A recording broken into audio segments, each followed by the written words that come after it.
ज्यांच्या शुभ हस्ते आज या कार्यक्रमाचं भूमिपूजन झालं आहे ते राज्याचे लोकप्रिय मुख्यमंत्री देवेंद्रजी फडणवीस, राज्याचे उपमुख्यमंत्री माननीय एकनाथरावजी शिंदे, मंत्रिमंडळातील आमचे सहकारी मंगल प्रभात लोढा, ॲडव्होकेट आशिष शेलार, डॉक्टर पंकज भोयर, कार्यक्रमाला उपस्थित असणारे आमचे सहकारी श्रीयुत मिलिंद कोटेचाजी, पराग शहाजी, राम कदमजी, सर्व उपस्थित, विशेषतः महायुतीचे उपस्थित असणारे सर्व सन्मान्य आजी माजी पदाधिकारी, ज्यांच्या विनंतीला मान देऊन आपण सगळेजण ह्या कार्यक्रमाच्या करता आलो ते MMRDAचे आयुक्त डॉक्टर संजय मुखर्जी, SRAचे डॉक्टर महेंद्र कल्याणकर, राज्य सरकारचा आणि MMRDA SRA सर्व उपस्थित असणारा अधिकारी वर्ग, कर्मचारी वर्ग, माझे प्रतिष्ठित नागरिक, सर्व लाभार्थी, तसंच पत्रकार मित्र, बंधू भगिनींनो, तरुण मित्रांनो, माता रमाबाई आंबेडकर नगर आणि कामराज नगर झोपडपट्टी पुनर्वसन प्रकल्पाचं आज भूमिपूजन होतंय. बरेच दिवस त्या भागातल्या लोकांना हक्काचं स्वतःचं एक चांगल्या प्रकारचा निवारा असावा, घर असावं, अशा प्रकारचा प्रयत्न चाललेला होता आणि त्याला आज कुठं शुभारंभ होतोय. त्याच्यामुळं हा प्रकल्प म्हणजे ह्या परिसरातल्या हजारो कुटुंबांच्या स्वप्नातल्या घरांचा पाया आहे असं म्हटलं तर काही चुकीचं ठरणार नाही. या निमित्तानं मी भारतीय घटनेचे शिल्पकार भारतरत्न डॉक्टर बाबासाहेब आंबेडकर यांच्या कार्याचं स्मरण करून त्यांना अभिवादन करतो. ज्यांच्या नावाने हा परिसर ओळखला जातो त्या माता रमाबाई आणि थोर स्वातंत्र्य सेनानी कुमारस्वामी कामराज यांना देखील मी अभिवादन करतो.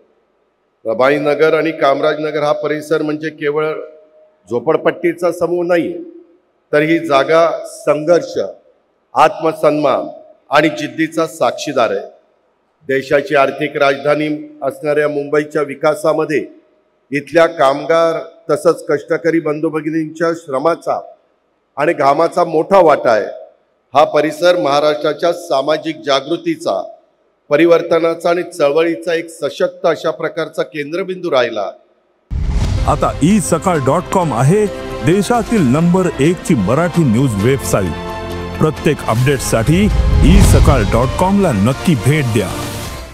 राज्याच्या कानाकोपऱ्यातून म्हणजेच मग कोकण असेल, विदर्भ, मराठवाडा, उत्तर महाराष्ट्र, पश्चिम महाराष्ट्र या भागातून आलेले माझे कष्टकरी, श्रमिक आणि विचारशील नागरिक या परिसरात जवळपास 50 ते 60 वर्ष एकत्र राहून सामाजिक ऐक्याची अनोखी परंपरा घडवत आलेले आहेत. आणि याच परिसरामध्ये राज्यमंत्री दयानंद म्हस्के असतील, आंबेडकर चळवळीतील DP पवार असतील, विठ्ठलराव साठे असतील, यांच्यासारखे अनेक कार्यकर्ते या परिसराने घडवले. संयुक्त महाराष्ट्राची चळवळ असो किंवा समतेसाठीचा लढाई, या भागाने नेहमीच पुढाकार घेतला आणि शिवशाहू फुले आंबेडकर यांच्या विचारांचा वारसा या परिसरांनी जपला आणि जोपासला. आता माता रमाबाई आंबेडकर नगर हे नाव उच्चारताच आपल्या मनामध्ये समता, निष्ठा आणि त्यागाचं प्रतीक असलेले महामानव डॉक्टर बाबासाहेब आंबेडकर यांच्या सहचरणीची मूर्ती डोळ्यासमोर उभी राहते. डॉक्टर बाबासाहेबांच्या यशस्वी वाटचालीमध्ये या माऊलीचं फार मोठं योगदान होतं. माता रमाई आणि के कामराज यांच्या नावाने ओळखल्या जाणाऱ्या या भागात आज या प्रकल्पामुळं स्वाभिमानाचं नवं पर्व सुरू होतं आहे. या गोष्टीचा माझ्यासारख्याला समाधान आहे, अभिमान आहे. कामराज नगर परिसरातील तमिळ भाषिकांबरोबरच देशातील विविध भागातील कष्टकरी अत्यंत गुण्यागोविंदांनी राहत आलेले आहेत, हेही आपण पाहतोय. आज मला आपल्याला सगळ्यांना सांगायचंय, दिवाळी तोंडावर आलेली आहे. गणेशोत्सव आपण साजरा केला, नवरात्र साजरा केला, दसरा झाला आणि दिवाळी उद्याच्याला येऊ घातलेली आहे आणि त्याच्यानंतर नवीन वर्ष सुरू होत आहे. आपल्याला ही येणारी दिवाळी आणि नवीन वर्ष सर्वांना सुखाचं, समृद्धीचं, आनंदाचं, भरभराटीचं जावं अशा प्रकारच्या शुभेच्छा देतो. अनेक महत्त्वाचे निर्णय आम्ही देवेंद्रजी मुख्यमंत्र्यांच्या अध्यक्षतेखाली जी कॅबिनेट होते त्याच्यामध्ये घेत असतो. आज त्यांच्या अध्यक्षतेखाली झालेल्या मंत्रिमंडळाच्या बैठकीमध्ये अत्यंत महत्त्वपूर्ण निर्णयाची माहिती मला आपल्याला देताना अत्यंत आनंद होतोय। महामानव भारतरत्न डॉक्टर बाबासाहेब आंबेडकरांनी स्थापन केलेल्या दी पीपल्स एज्युकेशन सोसायटी अंतर्गत कार्यरत असलेल्या 9 शैक्षणिक संस्था 2 वसतिगृहाच्या इमारतीच्या करता जतन आणि जीर्णोद्धार संवर्धनाच्या साठी राज्य सरकारने स्वतंत्र योजना तयार करून त्याला मान्यता आज दिली। डॉक्टर बाबासाहेब आंबेडकर शिक्षणाला सामाजिक परिवर्तनाचं प्रभावी साधन मानलं आणि शिक्षण संस्थेद्वारे वंचित घटकांना उत्थानाच्यासाठी आयुष्यभर त्यांनी कार्य केलं। त्यांच्या या शिक्षण संस्थांचा ऐतिहासिक वारसा जतन करण्यासाठी पुढील पिढ्यांच्यासाठी त्यांचे अस्तित्व टिकवणं ही आपल्या सगळ्यांची सामूहिक जबाबदारी आहे। त्या जबाबदारीचा भान ठेवून या महायुतीच्या सरकारने या दृष्टीनं दरवर्षी 100 कोटी असे 5 वर्षाच्या करता 500 कोटी रुपयाच्या निधीची तरतूद आज केली आणि हा निर्णय राज्य सरकारने घेतला।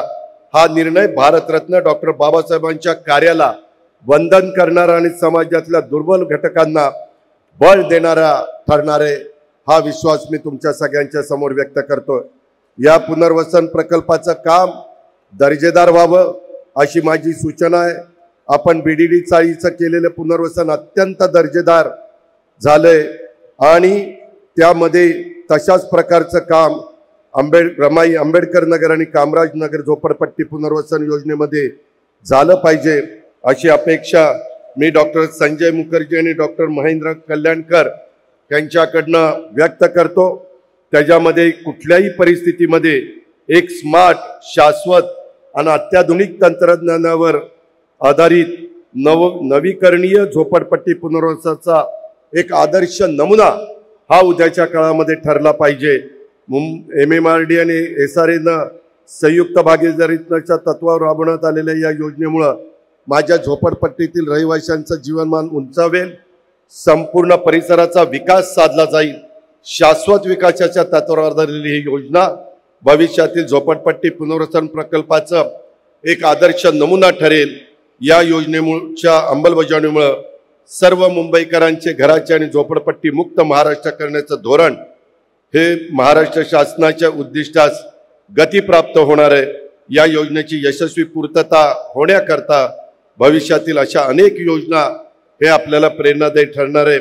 आपल्या मुंबईचा शाश्वत विकासासाठी MMRD ची प्रतिबद्धता या प्रकल्पातून दिसून येते।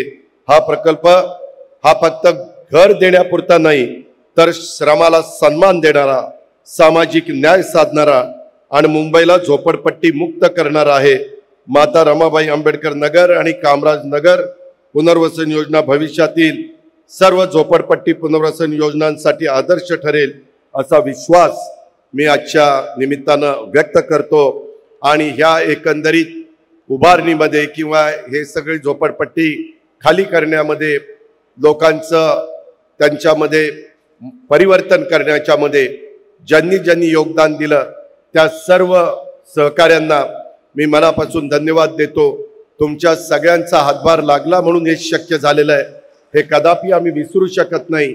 अशाच पद्धतीचा एकोपा आपण आपल्या महाराष्ट्रामध्ये ठेवूया आणि शाहू फुले आंबेडकरांच्या विचारांनी आपल्या महाराष्ट्राला पुढे नेण्याच्या करता आपण सगळेजण तत्पर राहूया ही अपेक्षा व्यक्त करतो आणि थांबतो।